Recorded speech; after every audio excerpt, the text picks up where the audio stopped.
Welcome back to let's talk Diwali special. हम बात कर रहे हैं with the very gorgeous Deepika Padukone. Deepika, आपने शुरुआत की अपने करियर की मॉडलिंग से एंड नाउ फिल्म्स। ये जर्नी कैसी रही है आपके लिए? मेरे लिए बहुत ही एक्साइटिंग जर्नी रहा है। मैंने कभी नहीं सोचा कि मैं एक्टर बनूंगी। मैंने हमेशा ये तय किया था कि मैं शायद मॉडलिंग करूंगी, but I never thought of acting. और 2 साल आफ्टर 2 years ऑफ मॉडलिंग, फारा ने मुझे ओम शांति ओम की she offered me that, so I think destiny I guess. किसने आपको स्पॉट किया था? वी हर्ड शाहरुख ने आपको रैंप पे देखा था। Was it Farah who spotted you then or was it them being together?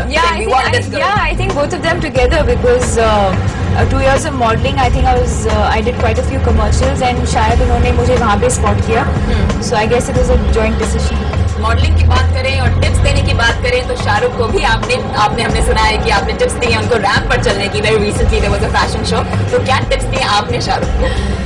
I think he's so experienced and he's such a good actor that anything that he does looks good, and he's so confident about himself that anything he does looks good, so I really didn't have to give him any tips. Well, Deepika, ये तो थी films की बात, but ये बताइए कि आपने modelling में शुरुआत कैसे की? ऑब्वियसली आप जिस बैकग्राउंड से आती हैं, your father is a badminton champion, तो कहीं पे दैट करियर स्विंग जो ट्रांजिशन हुआ उसमें प्रॉब्लम नहीं थी? कभी नहीं। एक्चुअली मैं national level badminton I played for about 2 years, लेकिन उसके बाद जब मैंने डिसाइड किया कि मैं मॉडलिंग करना चाहती हूँ, my parents were not surprised by it because I think somewhere down the line they always knew that I was going to get into the modeling field.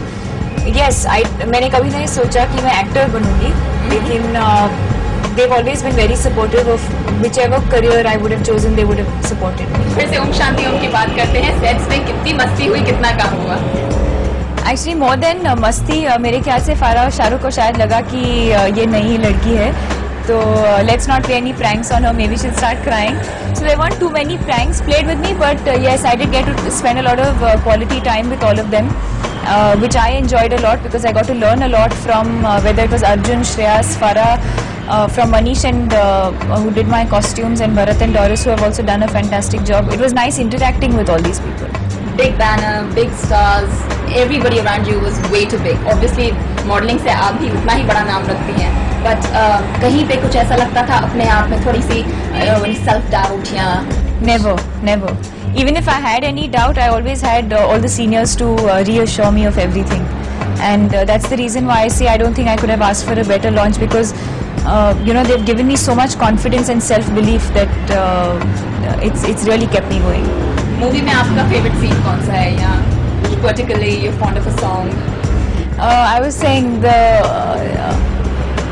there's a song where I get to romance Shahrukh.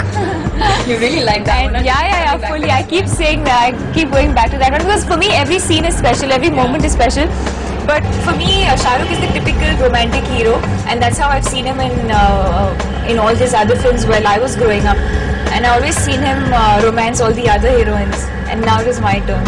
So I'm very happy about that. इतनी छोटी सी उम्र में आपने बहुत कुछ किया है अपने करियर के साथ, तो उसके साथ क्या लोगों की एक्सपेक्टेशंस भी बढ़ती हैं? Well, I am 21. ये सच बात है, लेकिन but I don't think that I've achieved anything. I believe that ये मेरी पहली फिल्म है और बहुत कुछ काम बाकी है। मॉडर्न दीपिका के साथ हम बातें जारी रखेंगे। आप लीजिए एक छोटा सा